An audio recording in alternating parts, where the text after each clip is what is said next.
మనం దేవుని సన్నిధిలో ప్రార్థించినప్పుడు పరిపూర్ణ విశ్వాసంతో ప్రార్థించాలి. యేసుక్రీస్తు ప్రభు వారు ఏం చెప్పారంటే, మీరు విశ్వాసంతో ఏ విషయాలు అయితే ప్రార్థించారో అవి పొందామని నమ్మాలంట. నమ్మిన ఎడల అవి తప్పకుండా నెరవేరుతాయని చెప్పి. కానీ మనం నమ్మం. పూర్తిగా హృదయపూర్వకంగా నమ్మినప్పుడే మన ప్రార్థనలకు జవాబులు పొందుకుంటాం. ఉదాహరణ మీకు ఒకటి చూపిస్తాను నేను. మా ఇంటి గొల్లెం ఉంది.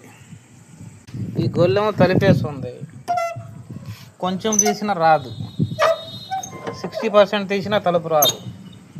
90% తీసినా తలుపు రాదు. 100% తీస్తేనే తలుపు వస్తుంది. అదేవిధంగా మన విశ్వాసం కూడా దేవుని సన్నిధిలో పరిపూర్ణ విశ్వాసం కలిగి ఉన్నప్పుడు దేవుడు అద్భుత కార్యాలు చేస్తాడు. ఆ విశ్వాసం మనకు కలిగి ఉండాలి.